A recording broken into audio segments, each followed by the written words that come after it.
Hello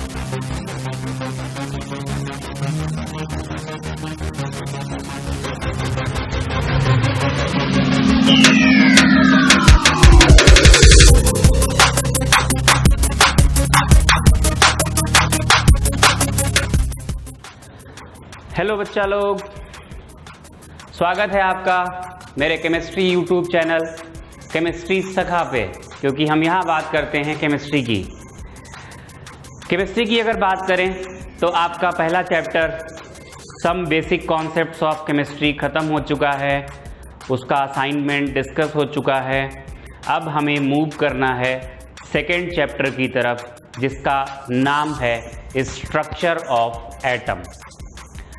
तो बेटा लोग, स्ट्रक्चर ऑफ एटम हम पढ़ेंगे, उससे पहले थोड़ी सी बात कर लेते हैं मैटर की।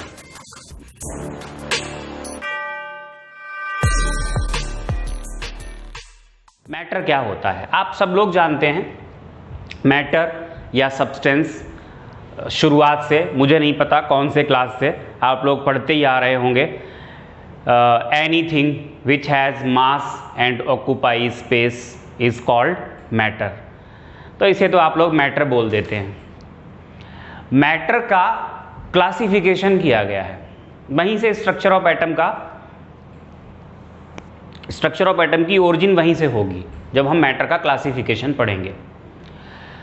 तो मैटर यानी सब्सटेंस का क्लासिफिकेशन दो टाइप का किया गया है। एक तो है फिजिकल क्लासिफिकेशन। फिजिकल क्लासिफिकेशन के बेसिस पे मैटर सॉलिड, लिक्विड और गैसियस तीन टाइप का होता है। तीनों में डिफरेंसेस आप लोगों ने पढ़ रखे हैं, बेसिक लेवल से पढ़ रखे हैं। यहाँ पर उनको पढ़ने का कोई मतलब नहीं बनता है। दूसरा जो क्लासिफिकेशन है वो केमिकल क्लासिफिकेशन है, उसके बारे में हम बात करेंगे। जब हम केमिकल क्लासिफिकेशन पढ़ेंगे तो लास्ट में निकल के आएगा एलिमेंट, और एलिमेंट की सबसे छोटी यूनिट होती है एटम। दैट्स वाई हम यहीं से शुरू करेंगे स्ट्रक्चर ऑफ एटम। तो अगर हम मैटर या सब्सटेंस का केमिकल क्लासिफिकेशन करें, बेटा जी आपको पहले ही बता रहे हैं, ये जो हम क्लासिफिकेशन कर रहे हैं ये केमिकल क्लासिफिकेशन है। केमिकल क्लासिफिकेशन के बेसिस पे मैटर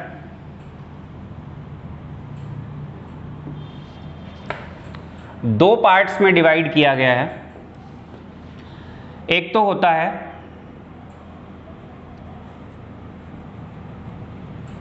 प्योर सब्सटेंस या प्योर सब्सटेंसेस लिख दीजिए, और दूसरे होते हैं मिक्सचर्स।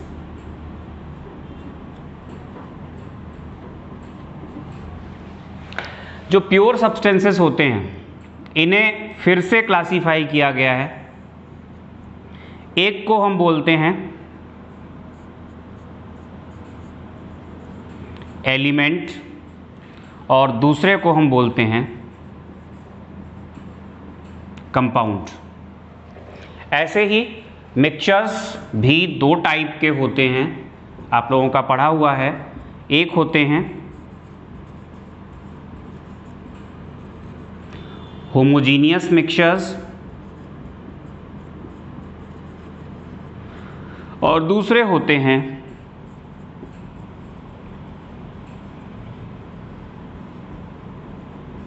Heterogeneous mixtures.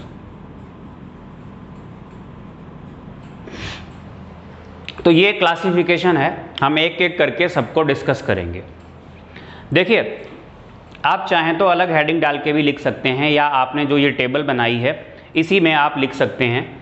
मैटर के ब्रैकेट में आप लिख देंगे anything which has mass and occupy space is matter. अब बात करें, अगर इन दोनों में अंतर करें, मिक्सचर और प्योर सब्सटेंस में, तो बेटा जी ये कहा जाता है प्योर सब्सटेंसेस वो मैटर होता है जिसकी कॉम्पोजिशन फिक्स होती है। कॉम्पोजिशन फिक्स होने का मतलब क्या हुआ? जैसे अगर हम बात करें H2O, तो H2O प्योर सब्सटेंस के अंदर आता है।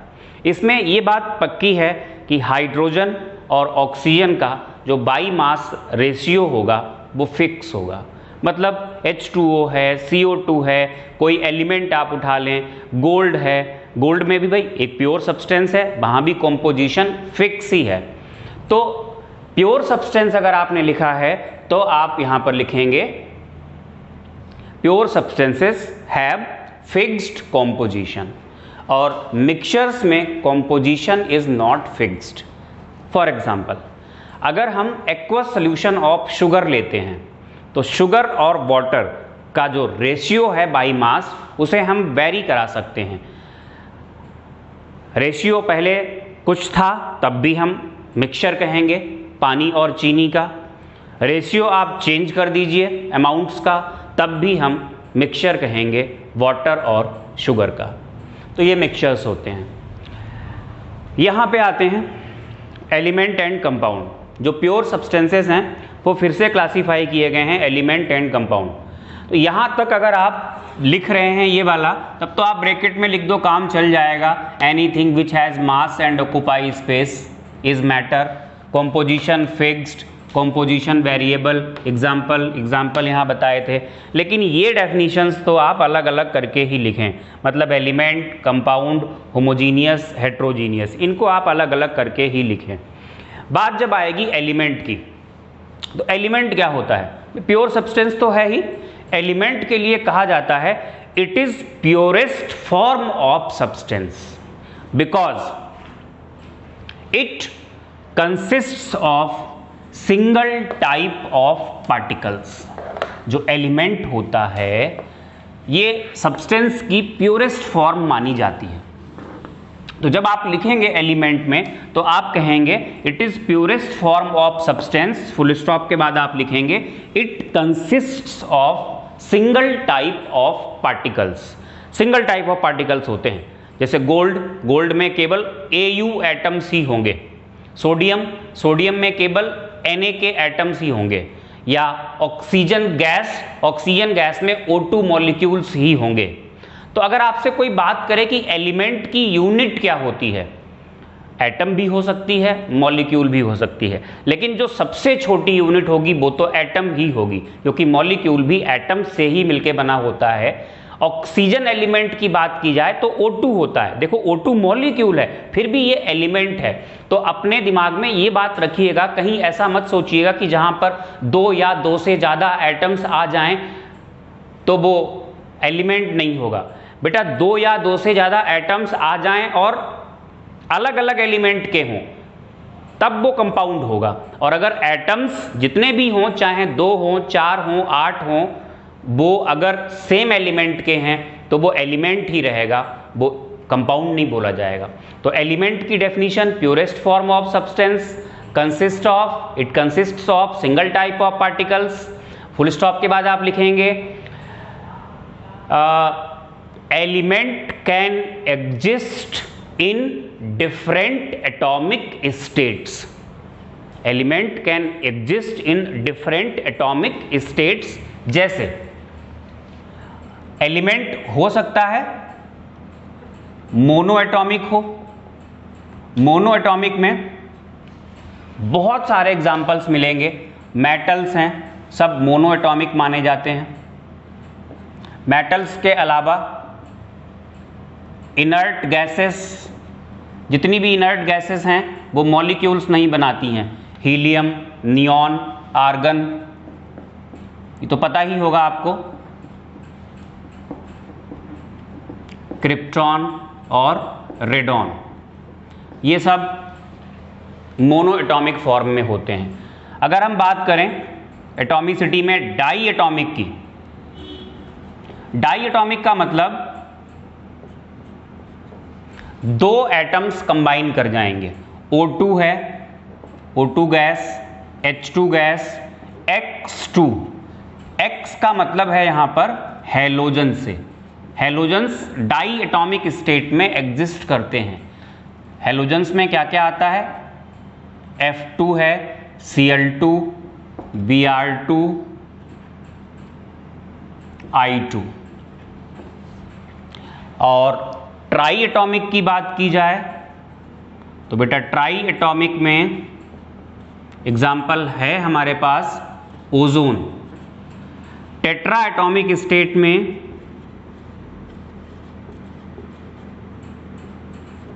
एग्जिस्ट करता है फॉस्फोरस, ऑक्टा एटॉमिक में आता है सल्फर S8, डोडेका एटॉमिक भी होता है, मतलब 12 एटम्स बोरॉन में होते हैं, बट बहुत कॉमन नहीं होता है, इसलिए हम 8 तक रखेंगे। और लास्ट में हम कहेंगे पॉली एटॉमिक। पॉली एटॉमिक मतलब नंबर ऑफ एटम्स इससे भी ज़्यादा होते हैं, बहुत ज़्यादा होते हैं। पॉली एटॉमिक के भी बहुत सारे एग्जाम्पल्स हैं, जैसे डायमंड में कार्बन के बहुत सारे एटम्स होते हैं, ऐसे ही कार्बन का ही ग्रेफाइट है, आप लोगों ने नाम सुना होगा फुलरीन का, ये सब पॉली एटॉमिक एलिमेंट्स होते हैं, लेकिन ये हैं एलिमेंट्स ही। तो हम लोगों ने जो मैटर का क्लासिफिकेशन किया उसमें मैटर की बात की, प्योर सब्सटेंस क्या है, स्क्रीनशॉट ले लीजिए इसका, प्योर सब्सटेंस क्या है उसकी बात की, फिर मिक्सचर्स की बात की। अब प्योर सब्सटेंसेस में हम लोगों ने बात की एलिमेंट की। एलिमेंट की सबसे छोटी यूनिट एटम ही होगी। फिर अगर हम बात करें कंपाउंड क्या होता है, तो कंपाउंड की डेफिनेशन दी जाती है व्हेन 2 और मोर atoms of different elements combine chemically in fixed ratio by mass, then compound is formed। या हम कहेंगे compound has atoms of 2 or more elements in fixed ratio by mass। जैसे अगर हम कार्बन डाइऑक्साइड कहेंगे, ऑफ कोर्स ये compound है और इसमें कार्बन और ऑक्सीजन की कॉम्पोजिशन फिक्स है। अगर कार्बन डाइऑक्साइड कहा गया है तो आप कहीं से भी ले आओ कार्बन डाइऑक्साइड, कार्बन और ऑक्सीजन के मासेस का जो रेशियो होगा वो हमेशा वही होगा। लेकिन एक्वस सोल्यूशन ऑफ शुगर आप अलग अलग जगह से लाओ, रेशियो अलग अलग हो सकता है, दैट्स वाई वो मिक्सचर है, वो प्योर सब्सटेंस नहीं है। तो एक कंपाउंड की डेफिनेशन हो गई। कंपाउंड को आप डिफाइन कर लें, उसके एग्जाम्पल्स लिख लें, एग्जाम्पल्स में CO2, वाटर, अमोनिया, ग्लूकोज, बहुत सारे कंपाउंड्स हो जाएंगे। अच्छा, ये तो प्योर सब्सटेंसेस की बात हो गई। अब हम आते हैं मिक्सचर्स पे। मिक्सचर की डेफिनेशन तो आप पढ़ चुके हो, लेकिन हमें ये पढ़ना है होमोजीनियस और हेट्रोजीनियस मिक्सचर्स क्या होते हैं। पहले आप थोड़ा समझ लो, होमोजीनियस मिक्सचर बनता कब है? जब दो सब्सटेंसेस को मिलाया जाता है और वो कंप्लीटली मिसिबल होते हैं, तब होमोजीनियस मिक्सचर बनता है। और मिसिबल नहीं है, कंप्लीटली मिसिबल नहीं है, बस एक सब्सटेंस दूसरे एक मीडियम के अंदर डिस्ट्रीब्यूट हो गया, जिसको सही वर्ड जहां पर यूज करते हैं वो कहते हैं डिस्पर्ज हो गया, घुला नहीं, डिसॉल्व नहीं हुआ, डिस्पर्ज हो गया। अगर ऐसा हुआ तो फिर हेट्रोजीनियस होता है। एग्जाम्पल लेंगे, समझाएंगे आपको। सपोज दैट शुगर को आप पानी में मिलाते हो, तो सब सारा खेल होता है कि जो आप ऐड कर रहे हो उसके जो पार्टिकल्स हैं वो कितने छोटे छोटे पार्टिकल्स में टूट जाते हैं। तो जो आपने ऐड किया है, अगर उसके पार्टिकल्स का साइज 10⁻⁻⁹ मीटर मीन्स 10 एंगस्ट्रॉम या इससे भी कम हो जाता है सॉल्वेंट में जाने के बाद, एक मीडियम में जाने के बाद, तब माना जाता है कि वो पूरी तरीके से घुल चुका है। और जब पूरी तरीके से घुल चुका है तो फिर वो बनाता है होमोजीनियस मिक्सचर। और अगर पार्टिकल्स का साइज 10⁻⁹ मीटर से ज़्यादा है मीडियम में जाने के बाद, तो उसको हम घुलना नहीं कहते हैं, उसको हम डिस्पर्ज होना कहते हैं, तब बनता है हेट्रोजीनियस मिक्सचर। होमोजीनियस मिक्सचर्स को हम सॉल्यूशन या ट्रू सॉल्यूशन भी कहते हैं। और हेट्रोजीनियस मिक्सचर में दो एग्जाम्पल्स आते हैं हमारे पास। एक होता है कोलॉइडल सॉल्यूशन, उसमें फिर 8 टाइप होते हैं, और दूसरा आता है सस्पेंशन, वो भी पार्टिकल्स के साइज के बेसिस पे है। अगर मीडियम में जाने के बाद पार्टिकल्स का साइज 10⁻⁹ मीटर से 10⁻⁷ मीटर तक है, मीन्स 10 एंगस्ट्रॉम टू 1000 एंगस्ट्रॉम है, तब वो पार्टिकल्स कोलोइडल पार्टिकल्स होते हैं और वो जो मिक्सचर बनता है उसको हम कोलोइडल सोल्यूशन कहते हैं। और अगर मीडियम में जाने के बाद पार्टिकल्स का साइज 10⁻⁷ मीटर से भी ज़्यादा है तो फिर वो सस्पेंशन बनता है। तो ये तो हम पूरा एक इतिहास आपको बता रहे हैं कि थोड़ा आपके समझ में आ जाए। अगर आपको लिखना पड़े तब तो हमें कम वर्ड्स में और सारी टेक्निकली करेक्ट चीज़ों को लिखना पड़ता है। तो होमोजीनियस मिक्सचर अभी थोड़ा समझा दिया मैंने आपको, होमोजीनियस और हेट्रोजीनियस में डिफरेंस क्या है। डिफरेंस देखो, मेन डिफरेंस जो होता है वो पार्टिकल्स के साइज के बेसिस पे ही होता है।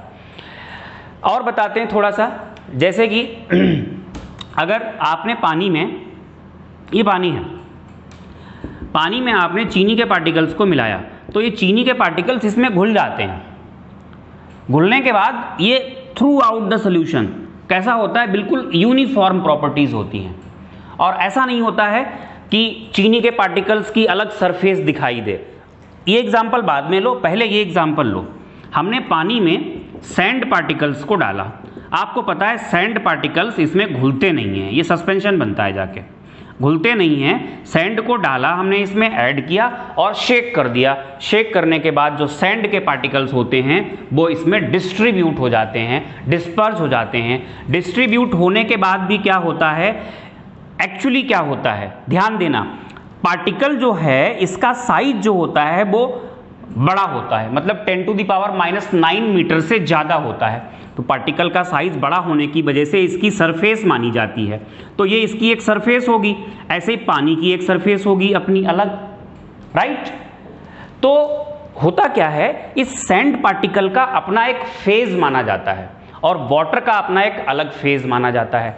सैंड पार्टिकल का फेज डिसकंटिन्यूअस है, ये यहां से शुरू हुआ यहां तक खत्म हो गया, यहां से शुरू हुआ यहां तक खत्म हो गया। और वाटर का जो फेज होता है वो कॉन्टिन्यूअस माना जाता है। फेज होता क्या है, the matter in bulk is called phase and the boundary separating two phases is called surface. तो यहां पर दो सरफेसेस मानी जाएंगी, एक तो सरफेस होगी पार्टिकल की और एक सरफेस होगी किसकी, वाटर की। देखो सरफेस सॉलिड की होती है, सरफेस लिक्विड की होती है, गैसेस की सरफेस नहीं मानी जाती है। तो बेटा जी यहां पर क्या हुआ, आप अगर इसको देखेंगे, जब पानी में हम सैंड पार्टिकल्स को ऐड करेंगे तो वो डिसॉल्व नहीं होते हैं बल्कि डिस्ट्रीब्यूट होते हैं। पार्टिकल्स का साइज इतना होता है कि हम पार्टिकल्स की सरफेस को कंसीडर करते हैं, और जहां पर दो सब्सटेंसेस के बीच में सरफेस आ गई तो इसका मतलब बाउंड्री ऑफ सेपरेशन आ गई। बाउंड्री ऑफ सेपरेशन आ गई, इसका मतलब दो फेजेस हो गए। और यही डेफिनेशन होती है होमोजीनियस और हेट्रोजीनियस की। हेट्रोजीनियस में कहा जाता है, हेट्रोजीनियस मिक्सचर्स वो होते हैं जहां पर एक से ज़्यादा फेजेस होते हैं, और होमोजीनियस वो होते हैं जहां पर केवल एक फेज होता है। यहाँ पर जो शुगर पार्टिकल्स जो आपने ऐड किए उनका साइज इतना नहीं होता है कि हम उसकी सरफेस को कंसीडर करें, और जब सरफेस नहीं होती है यानी पानी और शुगर पार्टिकल्स के बीच में बाउंड्री ऑफ सेपरेशन नहीं होती है, इसका मतलब ये पूरा का पूरा एक फेज होता है। जब सिंगल फेज होता है मिक्सचर में तो होमोजीनियस होता है, और जब एक से ज़्यादा फेजेस होते हैं तो हेट्रोजीनियस होता है। तो बेटा जी जो भी मैंने अभी आपको समझाया, बहुत सारी बातें बताई होमोजीनियस और हेट्रोजीनियस को लेकर के। तो जैसे कि मैंने पहले तो आपको ये बताया था कि होमोजीनियस तब बनेगा व्हेन जो मिलाए गए सब्सटेंसेस हैं they are completely miscible. Heterogeneous तब बनेगा जब कम्प्लीटली मिसिबल नहीं होंगे। या और बताया कि होमोजीनियस में केवल एक फेज़ होता है, यहाँ पर एक से ज़्यादा फेजेस होते हैं, और बाकी एग्जाम्पल भी आपको हमने बताया। तो वो सारी बातें हम क्या करते हैं, डिफ्रेंशिएट करते हुए लिख लेते हैं, आगे तक काम आएगी।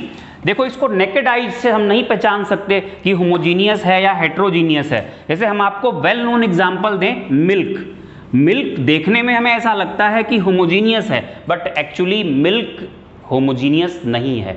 मिल्क इज कोलॉइडल सोल्यूशन, मतलब हेट्रोजीनियस है। मिल्क में पानी जो होता है वो मीडियम होता है, डिस्पर्जन मीडियम जिसे हम बोलते हैं, और उसके अंदर डिस्पर्स जो होता है, कुछ प्रोटीन हैं, फैट्स हैं, ये सब डिस्पर्स होते हैं, तो नेकेड आइज से नहीं पहचान सकते। हाँ, एक ये देखा गया है कि ज़्यादातर केसेस में अगर होमोजीनियस मिक्सचर है तो ट्रांसपेरेंट होता है, और अगर हेट्रोजीनियस है तो या तो ट्रांसलूसेंट होगा या ओपेक होगा। ट्रांसलूसेंट का मतलब, जैसे ट्रांसपेरेंट का मतलब होता है जिसके आर पार देखा जा सके, और ट्रांसलूसेंट का मतलब थोड़ा गंदा सा, साफ साफ दिखाई नहीं देगा आर पार, और ओपेक तो वही होते हैं जिनके हम इधर से उधर बिल्कुल भी नहीं देख सकते। तो ज़्यादा अच्छा है आप दो पार्ट में डिवाइड कर लें और एक तरफ लिख लें यहाँ पर होमोजीनियस और यहाँ पर लिखें हेट्रोजीनियस। अगर आपको केवल डेफिनेशन ही देनी पड़े, डेफिनेशन, तो आप पहला पॉइंट यहाँ लिखेंगे, homogeneous mixtures are those mixtures which have only one phase. यहाँ पे लिखेंगे they have more than one phases. आप चाहें तो कहीं पे नोट कर लें, matter in bulk is called phase, और आप ये भी नोट कर लें, the boundary separating two phases is called surface. हाँ, सेकेंड पॉइंट बात करेंगे तो होमोजीनियस में हम कहेंगे size of particles is equal to or less then, equal to or less than 10 to the power -9 metre, या इसी को हम कहेंगे 10 एंगस्ट्रॉम। और यहाँ पर आप लिखेंगे size of particles is more than 10 to the power -9 metre. Next point में लिखेंगे it is formed when mixed substances are completely miscible. वहाँ पे लिखेंगे when mixed substances are not completely miscible। Actually वहाँ, यहाँ जैसे हम सॉल्वेंट और सॉल्यूट दो वर्ड यूज करते हैं, वहाँ पर हम जो दो वर्ड्स यूज करते हैं वो यूज करते हैं dispersion medium, just like solvent, और दूसरा वर्ड होता है डिस्पर्स्ड फेज, मतलब सॉल्यूट की तरह। तो ये बातें भी आप नेक्स्ट पॉइंट में नोट कर लें, जो दो कंपोनेंट्स होते हैं, एक सॉल्वेंट एक solute, solvent more in amount, solute less in amount. Dispersion medium, disperse phase, यहां पर आप लिखेंगे the size of disperse phase particles, आपने कितना लिखा था, more than 10 to the power -9 metre. फिर आप लिख सकते हैं ट्रांसपेरेंट, यहां लिखेंगे ट्रांसलूसेंट या ओपेक। एक्चुअली इसमें भी दो एग्जाम्पल आते हैं, हमने आपको बताया था, एक आता है कोलॉइडल सोल्यूशन, दूसरा आता है सस्पेंशन। तो जो कोलॉइडल सोल्यूशंस होते हैं वो ट्रांसलूसेंट होते हैं, और जो सस्पेंशंस होते हैं वो ओपेक होते हैं। और यहाँ पर पार्टिकल्स का साइज जो होता है वो 10 एंगस्ट्रॉम से लेकर के 1000 एंगस्ट्रॉम तक होता है, और यहाँ पर मोर देन 1000 एंगस्ट्रॉम होता है। तो ये बेटा हमने आपको डिफरेंसेस पढ़ा दिए homogeneous mixture and heterogeneous mixtures में। तो बेटा क्लासिफिकेशन ऑफ मैटर खत्म हो गया। आपने इसमें पढ़ा प्योर सब्सटेंस, मिक्सचर, मिक्सचर्स का क्लासिफिकेशन। हाँ, एक बात आपको बता दें, जो एलिमेंट और कंपाउंड्स होते हैं वो हमेशा होमोजीनियस माने जाते हैं। होमोजीनियस की एक और भी प्रॉपर्टी होती है, आप वो भी शायद लिख लेना, शायद मैंने लिखा ही नहीं है अभी। Through out the mixture composition is uniform, ये होमोजीनियस में होगा, और हेट्रोजीनियस में होगा composition is not uniform through out the mixture. तो ये क्लासिफिकेशन तो हो गया मैटर का। अच्छा, बात हो रही थी कि मैटर के क्लासिफिकेशन के बाद ही स्ट्रक्चर ऑफ एटम ये जनरेट होगा, ओरिजिन होगी इसकी। बेसिकली जब हमने क्लासिफिकेशन ऑफ मैटर पढ़ा तो मिक्सचर तो अपने आप में बहुत कॉम्प्लेक्स हो गया, एक से ज़्यादा सब्सटेंसेस को मिला के बनाया जाता है। तो अगर हमें सब्सटेंस पढ़ना है तो छोटे लेवल पे पढ़ना है, प्योर फॉर्म की तरफ पढ़ना है, तो हमें प्योर सब्सटेंस पे आना पड़ेगा। और प्योर सब्सटेंस में भी प्योरेस्ट कौन सा है, एलिमेंट। और एलिमेंट की सबसे छोटी यूनिट क्या है? एटम। इसीलिए हमें एटम के बारे में पढ़ना पड़ेगा। देखो केमिस्ट्री में हम पढ़ते ही क्या है? Structure, composition and properties of matter.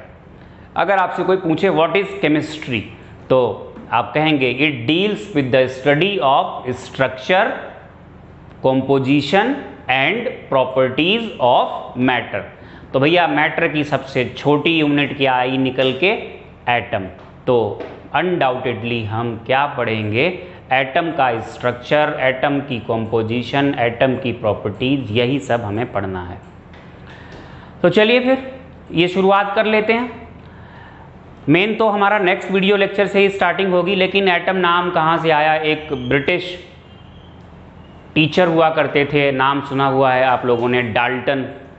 I think पता नहीं 1908 में शायद इन्होंने नाम दिया था या 1808 में नाम दिया था। एटम नाम इन्होंने ही दिया था। और इन्होंने जब नाम दिया था एटम, तो उस वर्ड का मतलब था, एटम वर्ड का मतलब था, ग्रीक या कोई और भाषा का वर्ड था जिसका मतलब था नॉन कटेबल, जिसको काटा ना जा सके, एटोमियो, जिसको हम काट ना सकें। तो ये इन्होंने नाम दिया था और फिर इन्होंने अपनी एक पूरी थ्योरी दी थी जिसे हम कहते हैं डाल्टन्स एटॉमिक थ्योरी। कभी आपसे एग्ज़ाम में वो थ्योरी पूछी नहीं जाएगी, लेकिन फिर भी हम क्या करते हैं, उसको सुना देते हैं। आप लिखें ना, ज़्यादा अच्छा है, बिना मतलब में अननेसेसरी चीज़ों को नहीं पढ़ना चाहिए। तो डाल्टन ने अपनी थ्योरी में क्या क्या बताया सुनिएगा। पहला पॉइंट तो इनका यही था, atom is smallest unit of all substances और elements. Atom has all the properties of element. ये इनका पहला पॉइंट था। सेकेंड पॉइंट अगर हम ले लें, atom can not be cut, atom को काटा नहीं जा सकता। ठीक है, दोनों पॉइंट्स इनके सही हैं। नेक्स्ट एक इन्होंने पॉइंट, अब 1 2 3 4 5 सीक्वेंस क्या था, ऐसा कुछ नहीं, जो इन्होंने बताया था वो मैं आपको बता देता हूँ। एटम सबसे छोटा पार्टिकल है, दूसरा इसको हम काट नहीं सकते, तीसरा एटम इज इनडिविजिबल। ये पॉइंट इनका गलत पाया गया। एटम इज इनडिविजिबल का मतलब है एटम ही सबसे छोटा है। सारी चीजें एटम से मिलके बनी हैं, एटम सबसे छोटा है। अब ये किसी से मिलके नहीं बना है। With the discovery of electron, proton, neutron, ये बात प्रूव हो गई। एटम भी कुछ छोटे छोटे पार्टिकल्स से मिलके बना होता है, जिसको हम सब एटॉमिक पार्टिकल्स कहते हैं। ये आइडिया सबसे पहले फैराडे के दिमाग में आया था कि अगर एटम सबसे छोटा है तो मेटल कंडक्टेंस कैसे करता है। भाई ये मेटल है, यहाँ पर ये बैटरी यूज़ की। भाई अगर एटम ही सबसे छोटा है और एटम न्यूट्रल भी होता है, ये बात भी बताई थी इन्होंने। तो फिर अगर ऐसे केस में अगर इलेक्ट्रिसिटी का कंडक्टेंस हो रहा है, एटम न्यूट्रल है, तो एटम तो जा नहीं रहा है, और अगर एटम जा रहा होगा तो इसकी कॉम्पोजिशन चेंज हो जाएगी, वायर की भी कॉम्पोजिशन चेंज होगी, यहाँ कॉम्पोजिशन चेंज होगी कंडक्टर की। और ऐसा कुछ होता नहीं था। जो भी कंडक्टर था, जो भी सब्सटेंस था, वो एज सच बना रहता था और फिर भी चार्ज फ्लो करता था। तो फैराडे ने ये बात बताई कि अगर ऐसा है तो इसका मतलब एटम के अंदर भी कुछ पार्टिकल्स हैं जो चार्ज को कैरी कर रहे हैं, चार्ज को इधर उधर ले जा रहे हैं। तो यहाँ से एक आइडिया मिला और बाद में डिस्कवरी हुई इलेक्ट्रॉन, प्रोटॉन, न्यूट्रॉन की। तो मतलब ये जो इनका पॉइंट था एटम इज इंडिविजिबल, ये फेल हो गया। आप चाहें तो लिख सकते हैं इन चीज़ों को। इन्होंने ये बताया atom can neither be created nor be destroyed. ये बात भी गलत प्रूव हुई, क्योंकि रेडियो एक्टिविटी, हालांकि आपके सिलेबस में नहीं है, लेकिन रेडियो एक्टिविटी में कुछ प्रोसेसेस होती हैं, nuclear fusion, nuclear fission, transmutation, वहाँ पर एटम को डिस्ट्रॉय भी किया जाता है, नए एटम्स बनाए जाते हैं। ये पॉइंट भी फेल हो गया। इन्होंने बताया कि एक एलिमेंट के सारे एटम्स आइडेंटिकल होते हैं हर रेस्पेक्ट में, मास, वॉल्यूम, मतलब जो भी है। ये पॉइंट भी गलत हो गया, क्योंकि हमें पता है कि आइसोटोप्स होते हैं। आइसोटोप्स आपको पता होगा, एक ही एलिमेंट के ऐसे एटम्स जिनका मास नंबर अलग अलग होता है। एक ही एलिमेंट कह दिया तो एटॉमिक नंबर तो सेम होगा, because atomic number is fundamental property of element. तो ये पॉइंट भी गलत हो गया। इन्होंने कहा कि आइडेंटिकल होते हैं। इन्होंने ये पॉइंट बताया कि अलग अलग एलिमेंट्स के एटम्स हर रेस्पेक्ट में अलग होते हैं, जबकि हमने आइसोबार्स पढ़े हैं। आइसोबार्स क्या होते हैं? अलग अलग एलिमेंट्स के वो एटम्स जिनका मास नंबर सेम हो। तो ये पॉइंट भी गलत है। इन्होंने कहा atom is the smallest particle which take part in chemical combination. सही बात है, एटम ही सबसे छोटा पार्टिकल होता है जो केमिकल कॉम्बिनेशन में टेक पार्ट करता है। इन्होंने बताया दो या दो से ज़्यादा एलिमेंट्स के एटम्स जब केमिकली कंबाइन करते हैं तो हमेशा होल नंबर में, मतलब एटम्स का नंबर कैसा होगा, आधा एटम नहीं होगा, चौथाई एटम नहीं होगा, मतलब एटम कैसा होगा, पूरा होगा। एक सिंपल रेशियो में कंबाइन करेंगे। ये बात भी सही है कि होल नंबर में तो होता है, ये बात तो सही है, लेकिन सिंपल रेशियो वाली बात सही नहीं है, क्योंकि बहुत सारी जगह पे आप देखेंगे कि ऐसा रेशियो, अब ग्लूकोज को ही ले लो, एटम्स के नंबर का अगर हम रेशियो निकालें तो C6H12, ग्लूकोज मतलब सुक्रोज ले लो आप, सुक्रोज में क्या होता है C12H22O11। तो ये जो रेशियो है ये कहीं से भी सिंपल तो नहीं है, तो रेशियो सिंपल नहीं होता है। तो ये बहुत सारी बातें इन्होंने बताई थी, कुछ ठीक थी कुछ गलत थी। जैसे ठीक बातें कौन सी थी, सही बातें कौन सी थी? सही बातें ये थी कि एटम सबसे छोटा पार्टिकल है, बिल्कुल सही बात है। एटम को हम काट नहीं सकते, बिल्कुल सही बात है। एटम जब कंबाइन करते हैं होल नंबर में, बिल्कुल सही बात है। Atom is the smallest particle which take part in chemical combination, वो भी सही है। इन्होंने कहा इनडिविजिबल है एटम, गलत हो गया।